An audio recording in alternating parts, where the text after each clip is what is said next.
దివంగత కేంద్ర మాజీ మంత్రి ఎర్రంనాయుడు ఆశయ సిద్ధిలో భాగంగానే ఎర్రన్న విద్యా సంకల్పం ఏర్పాటు చేసినట్లు కేంద్ర పౌర విమానయాన శాఖ మంత్రి కింజరాపు రామ్మోహన్ నాయుడు అన్నారు. నగరంలోని కుడిరాముడు స్టేడియం సమీపంలో ఉన్న ఎర్రంనాయుడు ప్రజా సదన్లో ఆదివారం ఆర్ఆర్బీ కోచింగ్ సెంటర్ను కేంద్ర మంత్రి ప్రారంభించారు. ఈ సందర్భంగా ఆయన మాట్లాడుతూ ఎర్రంనాయుడు జీవితం ఒక రాజకీయాలకే పరిమితం కాకుండా అన్ని వర్గాల ప్రజలకు చేరువ చేసేలా ఎర్రన్న విద్యా సంకల్పం పథకాన్ని రూపొందించామన్నారు. ఈ సందర్భంగా వివరించారు. గత చీకటి పాలన నుంచి ఉద్యోగ ఉపాధ్యాయులకు విముక్తి కలిగించి విద్యా వ్యవస్థలో అనేక సంస్కరణలను తీసుకొచ్చిన ఘనత నారా లోకేష్ కి దక్కుతుందని చెప్పారు. ఈ కార్యక్రమంలో ఎమ్మెల్సీ వేపాడ చిరంజీవిరావు, టీడీపీ నాయకులు, కార్యకర్తలు, విద్యార్థులు అధిక సంఖ్యలో పాల్గొన్నారు. కేవలం రాజకీయాలకే ఆయన పరిమితం కాకూడదు. ఆయన తాలూకు జీవితం ప్రతి ఒక్కరికి, సమాజంలో ఉన్న అన్ని వర్గాలకి, అందరి వ్యక్తులకి కూడా ఒక ఆదర్శమైనటువంటి ఒక మార్గదర్శకంగా ఉండాలనే ఆలోచనతో ఈ ఎర్రన్న విద్యా సంకల్పం కార్యక్రమం అనేది నాన్నగారికి జ్ఞాపకార్థంగా ఆయన జీవితం 10 మందికి కూడా అందించే విధంగా రూపకల్పన చేయడం జరిగింది. అందులో భాగంగా ఈరోజు ఒక ప్రత్యేకమైన కోచింగ్ కార్యక్రమం, ఆర్ఆర్బీ తాలూకా కోచింగ్ కార్యక్రమం కూడా పెట్టుకున్నాం. మరి దీనికి వేదికను అలంకరించిన పెద్దలు మరి ఇప్పుడే మాట్లాడారు.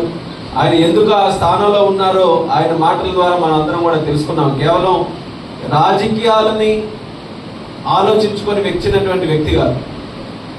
విద్య అనేటటువంటిది 10 మందికి కూడా పంచాలి, ఆ సంపద 10 మందికి కూడా అందాలని తనకు తానుగా ఎదిగిన తర్వాత తను సంపాదించుకున్నటువంటి ఆస్తి వల్ల ఈ రోజు ఆ స్థానంలో ఉన్నారు. అటువంటి వ్యక్తి ఈ రోజు మన ఈ కార్యక్రమంలో భాగస్వాములు అవడం నాకు ఎంతో ఆనందకరమైనటువంటి విషయం. చిరంజీవి గారిని కూడా, అలాగే మన స్థానిక శాసనసభ్యులు, సామాన్యుడిగా ఉన్నటువంటి వ్యక్తి, చాలా మంది సవాలు చేశారు, మీరు ఎమ్మెల్యే అవగలరా అని. ఎమ్మెల్యే అవడం కాదు, శ్రీకాకుళం చరిత్ర స్టూడెంట్స్ అందరూ కూడా పేరు పేరున నా హృదయపూర్వకంతో ఎక్కడ మన వారి యొక్క శ్రేయస్ కోరుకునే వ్యక్తి.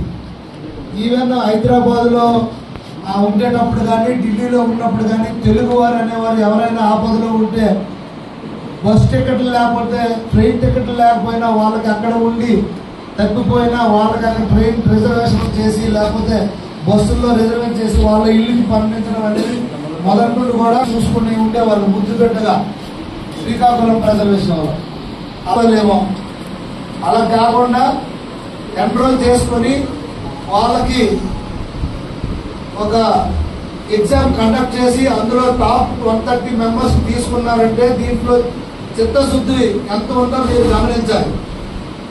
ఏదో ఆర్భాటాల కోసమో, లేకపోతే పత్రికల్లో కోసమో, లేకపోతే ఫోటోల కోసమో కాకుండా ప్రతి ఒక్క టాలెంట్ ఉన్న, ప్రతిభ ఉన్న పేద విద్యార్థులకి వారికి ఆదుకోవాలి, వారిని వెలికి తీయాలి, వారి ప్రతిభని, వారి జీవితాలను బాగు చేయాలి, తద్వారా మన జిల్లా కీర్తి ప్రతిష్టలు పెంపొందించాలనే ఉద్దేశంతో ఈ మంచి బృహత్తరమైన కార్యక్రమం ప్రారంభించడం జరిగింది. అదేదో ముక్కుబడిగా కాకుండా మనందరికీ తెలిసిందే, గౌరవ ఎమ్మెల్సీ గారు, గ్రాడ్యుయేట్ ఎమ్మెల్సీ గారు కాపాటి చిరంజీవిరావు గారు ప్రముఖ విద్యావేత్త, ఎన్నో ఇలాంటి స్టడీ సర్కిల్స్ అన్ని పెట్టి ఎంతో మంది రాష్ట్ర వ్యాప్తంగా ఉద్యోగులుగా, గ్రూప్ వన్లుగా ఎంతో మంది ఆయన విద్యా సంస్థల నుండి వచ్చి తయారైన పరిస్థితి. ఇప్పుడు కూడా మొన్న మేము అనంతపురంలో వెళ్తే ఒక అతను సడన్ గా వచ్చి, సార్ నమస్కారం, నేను మీ స్టూడెంట్ అని నా ముందే వచ్చి పరిచయం చేసుకుంటాను. అవునా? నిజమే. అలాగా ఉన్నటువంటి స్టూడెంట్స్ అందరూ కూడా పేరు పేరున నా హృదయపూర్వకంతో ఎక్కడ మన వారి యొక్క శ్రేయస్ కోరుకునే వ్యక్తి. ఈవెన్ హైదరాబాద్ లో ఉండేటప్పుడు కానీ, ఢిల్లీలో ఉన్నప్పుడు కానీ తెలుగు వారు అనేవారు ఎవరైనా ఆపదలో ఉంటే బస్ టికెట్లు లేకపోతే, ట్రైన్ టికెట్లు లేకపోయినా వాళ్ళకి అక్కడ ఉండి తప్పిపోయినా వాళ్ళకి అక్కడ ట్రైన్ రిజర్వేషన్ చేసి, లేకపోతే బస్సుల్లో రిజర్వేషన్ చేసి వాళ్ళ ఇల్లుకి పంపించడం అనేది మొదటి నుండి కూడా చూసుకుని ఉంటే వాళ్ళు ముద్దుగడ్డగా శ్రీకాకుళం ప్రజల విషయంలో అలాగేమో అలా కాకుండా ఎన్రోల్ చేసుకొని వాళ్ళకి ఒక ఎగ్జామ్ కండక్ట్ చేసి అందులో టాప్ 130 మెంబర్స్ తీసుకున్నారంటే దీంట్లో చిత్తశుద్ధి ఎంత ఉందో మీరు గమనించాలి. ఏదో ఆర్భాటాల కోసమో, లేకపోతే పత్రికల్లో కోసమో, లేకపోతే ఫోటోల కోసమో కాకుండా ప్రతి ఒక్క టాలెంట్ ఉన్న, ప్రతిభ ఉన్న పేద విద్యార్థులకి వారికి ఆదుకోవాలి, వారిని వెలికి తీయాలి, వారి ప్రతిభని, వారి జీవితాలను బాగు చేయాలి, తద్వారా మన జిల్లా కీర్తి ప్రతిష్టలు పెంపొందించాలనే ఉద్దేశంతో ఈ మంచి బృహత్తరమైన కార్యక్రమం ప్రారంభించడం జరిగింది.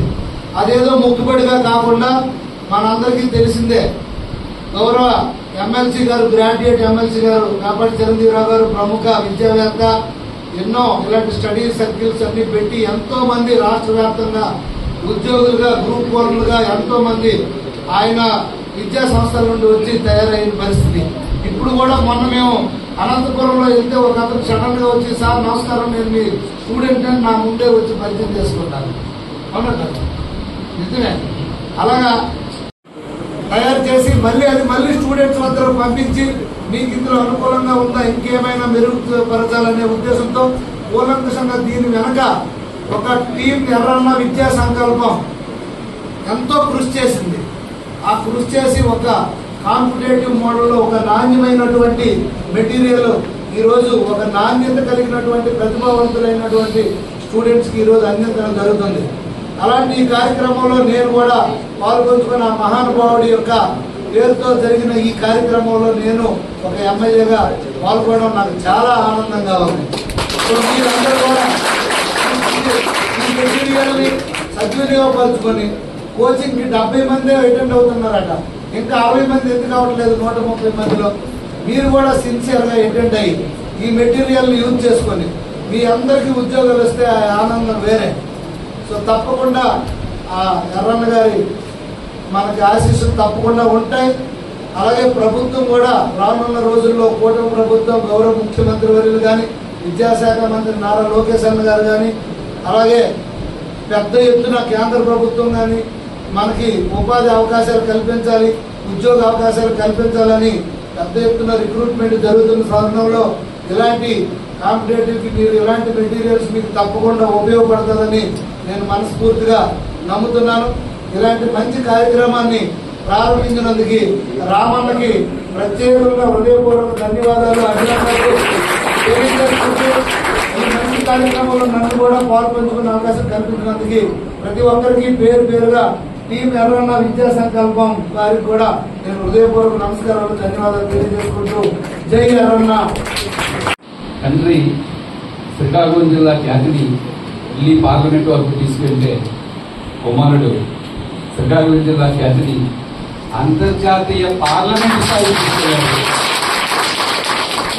ఇవన్నీ ఒక ఎత్తు అయితే ముఖ్యమంత్రి చంద్రబాబు నాయుడు గారు, విద్యాశాఖ మంత్రి నారా లోకేష్ గారి తల్లి కొడుకు ఇద్దరి యొక్క అభిమానాల్ని 100కు 100% చూరగొన్న ఒకే ఒక నాయకుడు అజాత శత్రువుడు రామ్మోహన్ రెడ్డి గారికి ఈ ఎర్రన్న విద్యా సంకల్పం కార్యక్రమాన్ని చాలా విజయవంతంగా నిర్వహిస్తున్న నిర్వాహకులు, ముఖ్యంగా ఫ్యాకల్టీ, అధ్యాపకులకి, ఈ కార్యక్రమాన్ని విజయవంతం చేస్తున్న విద్యార్థులందరికీ పేరు పేరున పెద్దలకి నా నమస్కారాలు, చిన్నపిల్లలందరికీ నా ఆశీస్సులు. ఉత్తరాంధ్ర పట్టభద్రుల ఎమ్మెల్సీగా నేను గెలిచిన తర్వాత నాకేమీ అర్థం కాలేదు. ఎందుకంటే నాకు రాజకీయాలు కొత్త, 0. 2023 జనవరి వరకు ఉద్యోగంలో ఉండేవాడిని. సడన్గా రాజకీయాల్లోకి వచ్చి 34 మంది తెలుగుదేశం పార్టీ ఇన్ఛార్జీలు, ఎంపీలు, ఎమ్మెల్యేలు, ఇన్ఛార్జీల సహకారంతో 30 రోజుల్లో పట్టభద్రుల ఎమ్మెల్సీగా గెలిచాను. కానీ నాకేం తెలియదు రాజకీయాలు. అనకాపల్లి జిల్లా వెళ్ళేవాడిని. ఒక్కో నియోజకవర్గంలో ఒక్కొక్క నాయకుడు. విశాఖపట్నం జిల్లా అక్కడ కూడా అంతే, మంజం జిల్లా అక్కడ కూడా అంతే, విజయనగరం జిల్లా అక్కడ కూడా అంతే. శ్రీకాకుళం జిల్లాకు వచ్చేసరికి ఆ రోజు ప్రతిపక్షంలో ఉన్నాం. వైసీపీ అధికారంలో ఉండేది, తెలుగుదేశం పార్టీ ప్రతిపక్షంలో ఉండేది. శ్రీకాకుళం జిల్లాలో ఏ నియోజకవర్గానికి వెళ్ళా, 7 నియోజకవర్గాల్లో ఏ నియోజకవర్గానికి వెళ్ళా, మొట్టమొదట ఒక వ్యక్తికి పూలదండలు వేసి ఆ తర్వాత సభా కార్యక్రమాలు ప్రారంభించేవారు. నిజంగా నాకు రాజకీయాలు కొత్త, నాకు నాలెడ్జ్ లేదు. ఎవరైతే చూస్తే 7 నియోజకవర్గాల్లో కూడా అందరి చేత ఏకాభిప్రాయంతో ఆమోదించబడ్డ ఆ వ్యక్తే